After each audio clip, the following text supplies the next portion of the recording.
Hi, everybody. Welcome to the Life Mystery School. Crazy world we're living in right now. And as you can tell, some things are not quite right and they'll get better. A lot of upset people, but our solar system's changing and the energies are changing. So it's bringing a lot of turmoil out in people. So some people are becoming more aware and some people are having trouble dealing with the energies that are here. But there's some things that we need to talk about, because our perceptions are developed when we're very young.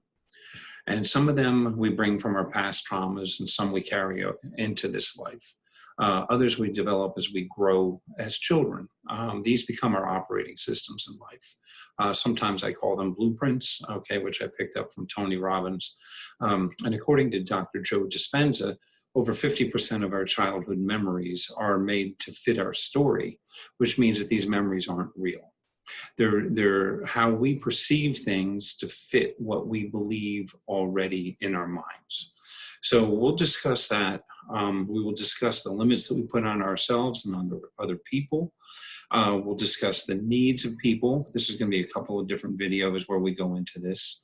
We're going to go into how people perceive things, how to communicate with those people, how their needs fit into where their consciousness level is, and how our consciousness levels tie into the spiritual realms. Because the spiritual realms are something that most people don't talk about. And there's different levels, and they tie in with our consciousness levels of what we think and how we relate to the world. I will tell you some stories along the way. So at first, we're just going to start with some basics. So bear with me because I'm doing this by myself. So I do have to share the screen and stuff on our own. So we're going to go to a whiteboard right here. And the first thing I want to talk about is, how do you perceive yourself? Who are you? What are you? Okay, there's some very simple things. So first, let's see if this actually writes. And of course not, it is not writing. So we're going to freeze.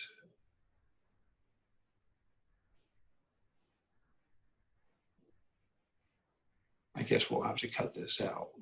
Stop share for now. And stop recording. Well, now that I have it working right, helps if you have the right pen. I'm new to the whiteboard. So many people think of that they're a man, that they're a woman. And I've done this before. And I actually had a teacher in college. His name was Hal Bogalub, that taught us this, taught this idea. And it took me a while to figure it out. So we're going to write man so we can actually read it, okay? And then we go into, we could be gay, or we think of ourselves as straight. And our careers are a big part of it.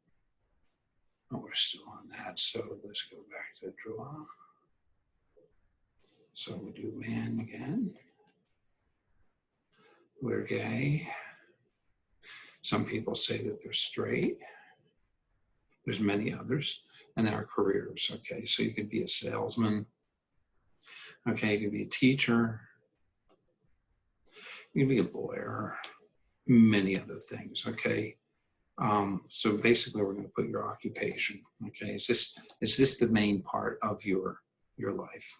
Many of us are parents, so you're a mother, your father,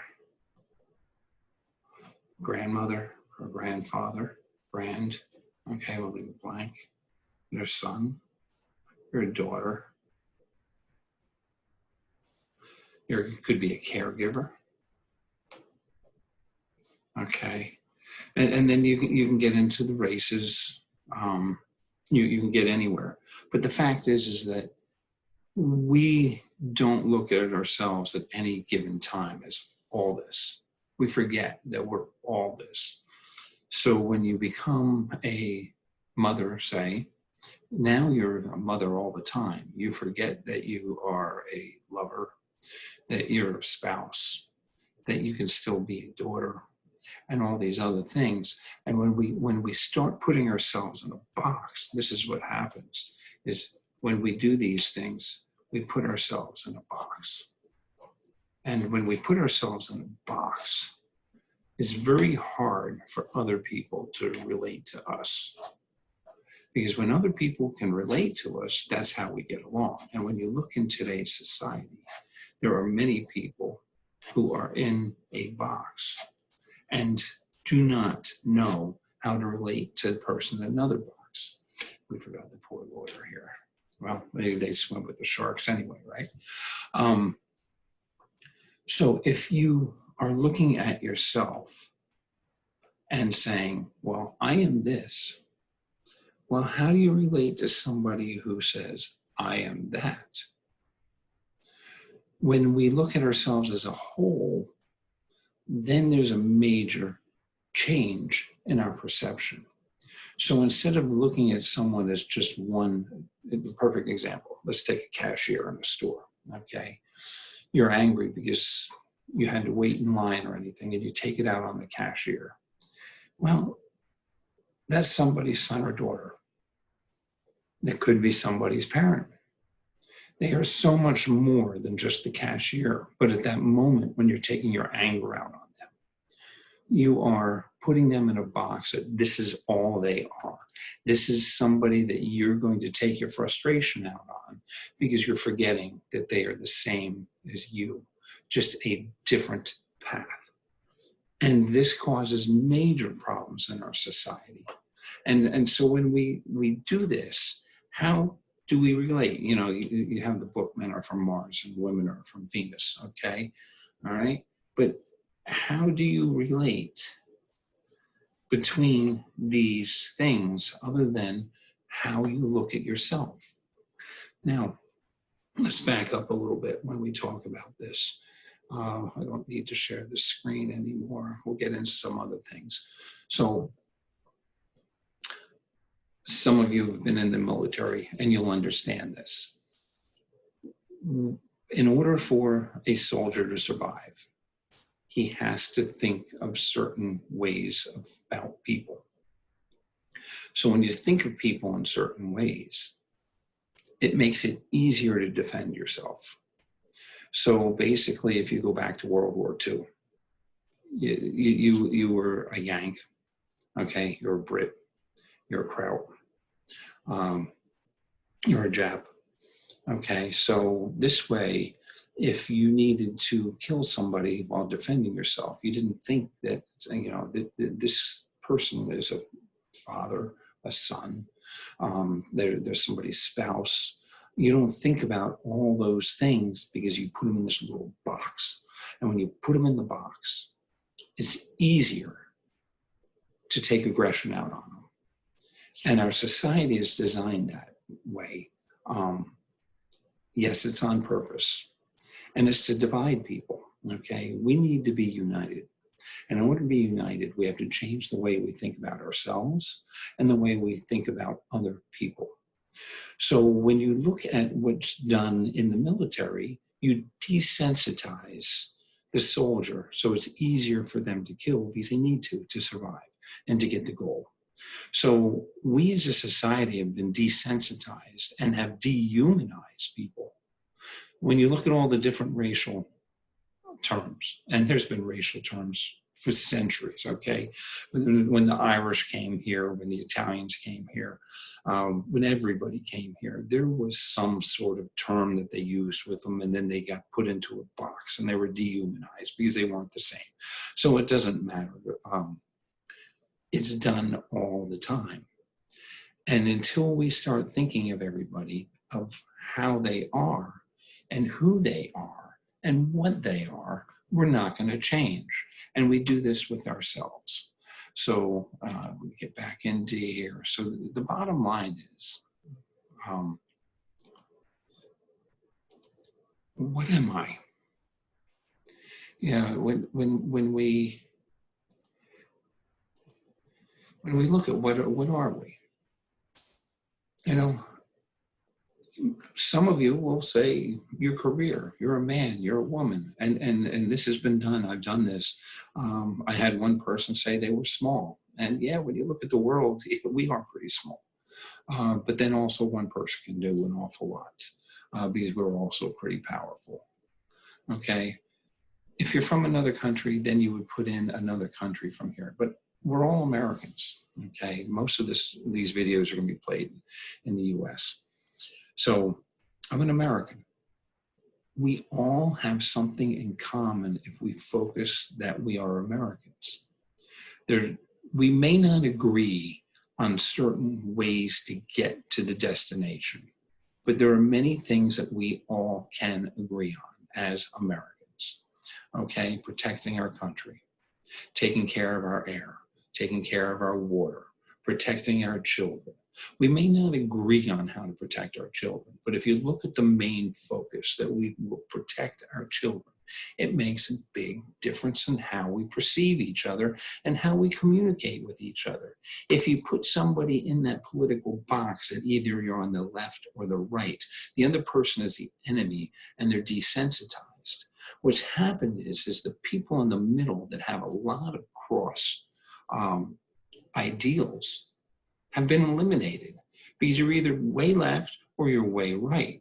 But most of America is in the middle because we can all agree on 80 to 90% of the ideals. But the media makes it so that we can't agree because all they do is focus on the huge differences. And that's what divides us as people. We have to focus on our commonalities. So let's start with that we're an American, okay, and the things that we want for America, okay? We're a citizen of the planet Earth. We're Earthlings. Now we just eliminated the country borders, that we're all here.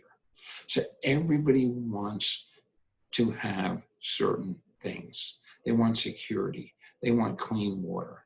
They want food. They want their children to get educated. Now, some countries, all they're trying to do is get their next meal. And in this country, we're so spoiled because we have everything we want. And people say they're poor, yet they have cell phones and they have clothes and they have food and they have a roof over their head. There's many homeless, and that needs to be addressed. But for the majority of people, we are in a very, very good position for the rest of the world compared to the rest of the world. Okay? If you believe that we're not alone, I'm a human being. Okay? We're all human beings. We all have feelings. We all have needs. We all have desires. So let's focus that we're all human beings. Now, if you're very set in your views, you're not going to like the next part, okay? But some people don't seem like they're human, but they're still human, going through an experience and going through a growth. We may hate what they do. We may not like their perceptions, but still they're human beings and they have to be treated in such a way. And most of our laws are designed to treat people like they're human. Not all countries do this, but most of our laws. Okay? We are soul. I don't care what religion you are. I'm not here to teach religion. That's a different time we'll talk about spiritual things. But we're soul. And as soul, we all are equal. These bodies that we're in are a temporary thing. So people think that this flesh and blood is the permanent. Okay, this is the image. This isn't the image, okay? It's what's inside. And if we connect with our inner guides, we will learn to see things differently. And you'll start seeing the big picture of why things happen. And if you don't believe that your soul, that's okay. Stop at being a human being, all right? It's pretty hard to say we're not human beings because we are, okay? And when we change our focus to our commonalities versus our differences, we will change our world one person at a time. If you look at everybody in the world differently, you will see things differently. and they will see things differently. I've already said some of this, that we all want the same things in life, okay? And when we focus on what we want, then we can work together. When we focus on the differences, we have the riots, the fights, and all that. I'll repeat, many people are not extreme in their views. They're middle of the road, okay? If we stop dehumanizing people, we can eliminate the great divide in the country and the world and change the world we live in. But as long as we're divided, and this is a planned divide, it is done on purpose, and the media does it on purpose, to keep us divided, because if we worked together, we could change everything. For those of you that believe we are soul, okay, we are soul in a human body. We are not human with the soul body. This body that we chose for the lessons that we learn in this life is for a reason. And everybody chose the body that they're in for the lessons that it's going to teach them. So we are all equal. Maybe this time around somebody's richer, prettier, or something, but they have their own lessons that they're trying to learn in those things. And some of the greatest hardships create the biggest lessons. And the easy lives are the ones that are easily to be corrupted, because they have it too easy and they don't know how to earn something. And we're all bound by the human experience and the emotions while we're here. We're all equal. As soul, we're all equal, but we still have different life experiences. We have our own paths of growth that we must follow, and we chose these paths. We're all subject to the laws of karma. Some of you know the laws of one, okay, which are basically the laws of karma. We must learn to have empathy for our fellow man and animals, because animals feel, whether you want to believe it or not. And we will repeat our mistakes until we learn our lessons. That's the biggest thing, is when somebody says, why does this keep on happening to me? It's because you haven't learned your lesson. You haven't learned to change things. And we have total control to change what happens to us in life, but we have to change our perceptions and how we look at things and what we attract. It's like a puddle of water. Okay, take still water. You have a still pond, okay? And you take a rock. And you drop the rock into the water, and it sends vibrations out. Okay, so all our thoughts, all our feelings are sending out these vibrations. So let's take that cashier we're talking about. Okay, so if I go into the store and I make the cashier laugh, and I give them a good feeling, and now the next 100 people that they interact with, because they're in a good mood, sends out these positive ripples, and those 100 people send out positive ripples, and everybody's sending out positive ripples, all because of this one interaction.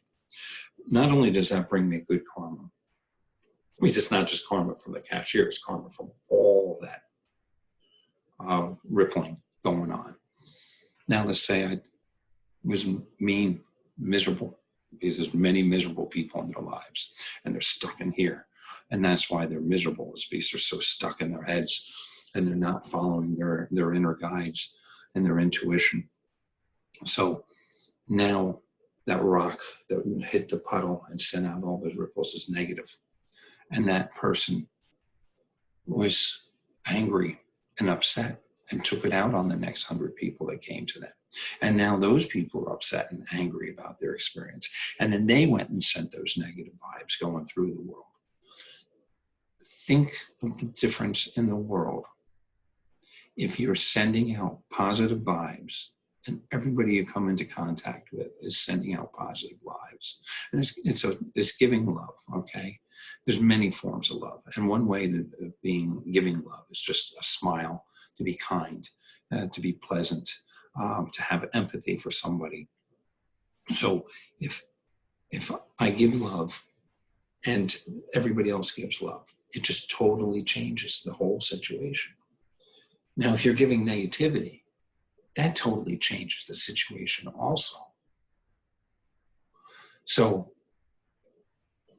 we need to understand and relate to other people at a different level than we're accustomed to. So everybody has some needs. And I'm not going to go into a lot of different things here, but we're going to go into a couple of them. So we're going to go into people's needs. So let me go into the share screen. What am I? The 6 human needs. There we are.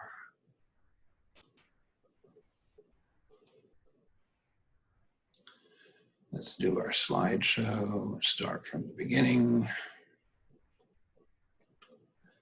So what drives people to do the things that they do? Why do they do it? One of them is certainty. And people create certainty in different ways. And some people, they do it in a positive way, and some people do it in a negative way. Okay, so security is part of certainty. If you need to be married, some people use control. Okay, the only way they can be certain is by if they control everything, and that's certainly not a positive way to do it. They need to see it in writing. Your faith, whatever you believe, is fine. It's because it's right for you. Okay, but life is always changing, and right now we are in for people that need certainty and really thrive on certainty. There's a problem because there is no certainty in today's society. Because right now, we're locked in, or we're in lockdown, starting to come out. We don't know what's going on. There's riots going on, okay? But other people need variety in their lives. They like to go out and do things. They don't like routines. They like to be spontaneous, okay? Maybe they don't want to be with just one person. Okay, so what happens when one person needs certainty and another person needs variety in their lives? How do they relate to each other? How do they interact with each other? That can cause a lot of problems. And if you meet 4 or more of these needs of another person, they are happy in the relationship. And when a person has all 6 met, then they are extremely content, extremely happy, and in a different stage of life. If somebody's looking to find these, then they are not happy. They're content. They're miserable. They're trying to force things. So significance. Okay. Do you need to feel needed? Well, some people feel significant by joining a cause. Okay. Some people have their own causes in life. Okay. Are you proud that you're unique? You know, tattoos, piercings, hair color. Okay. Homes, designer clothes. Okay. I'm not saying they're all good and they're all bad. Okay. These are just ways people find significance. Okay. Do you tear down others to make yourself look better? Do you have somebody in your life that tears you down to make themselves look better? Do you need to prove things? Okay. Ego. A lot of people live in ego, which is part of being significant. Okay. Do you withhold things to make yourself important? Okay. Do you withhold love from somebody? Okay. What is it that you do to create significance in your life? Opposite significance is love and community. Okay. There's bonding, there's sharing, there's intimacy, there's teamwork. What happens when one withholds love to feel significant and the other needs love for a connection? Not a good relationship. Okay, we can get into that also. And 2 things that most people are missing in their lives. They need to feel fulfilled, which you get from growth and contribution. Okay, life is one challenge after another. We need to meet these challenges in order to grow. How do you grow? How do you increase your knowledge and where you are? Are you just in the same routine and you're stuck in that routine and nothing ever changes? We need to take responsibility in our lives to feel fulfilled. Are you a victim or are you taking responsibility? Okay. We're here to help our fellow man. How are you contributing to society? This is the biggest secret to fulfilling in life, is to give people what they need. And in return, we get what we need. So we are here to help our fellow man. And that doesn't mean go and give everything away, okay? Because money is not everything. So if you give love to others, a kind word and show a smile is showing love. Be kind, always be kind. Set an example. I belong to 6 different community organizations. I've given my time, money for decades, helping people. I've sent a little girl to school that lived in Ecuador. 10 years I sponsored her to go to school, sponsored her to go to university. Unfortunately, societal pressure, she dropped out. So that's where it ended. But these are things that we really, really need to address in our lives. Now, a little story of a friend of mine. Okay, she's a good friend, and she's in a community group. And she and 2 other ladies started a group. And in that group, it was, they helped people that had cancer, okay, because this woman had cancer 30 years ago or something like that. And they started a group because it was her contribution to other people. So she was helping people. And then she started a community because all these other people started helping these people. She became a very significant person in thousands of people's lives, whether they knew it or not. She's been honored, okay? But she became significant by giving love, by contributing, and starting a community. She didn't become significant by buying a bigger house, a fancier car, or any other way that could bring people down to make yourself look better. She became significant because she's helped thousands and thousands and thousands of people and families of these people that have cancer. She actually is one of the founders of the nation's largest free counseling center for cancer families. So when you go through life and you're trying to feel important, I want you to think about how you feel important. Do you feel important because you have a fancy purse? You think you're better than somebody else? You're not better. You're just a different life this time. Imagine if you had to redo it based upon what you do now. Okay, might make you think twice about how you live your life. And give back to people. I will, let's see, we'll jump into it because we have a little time here. So let's go into levels of consciousness and people's significance. I'll do a slideshow from the beginning. So Tony Robbins teaches this concept, and he said some things that I've always wanted to talk to him about, but that's okay. Tony says that most people see themselves 2 levels higher than they really are in the levels of consciousness. So survival, basic instincts. This is the most basic. We're born with this, okay? People are in survival mode. And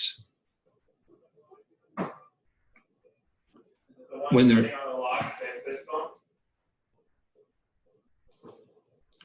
All right, I will pause.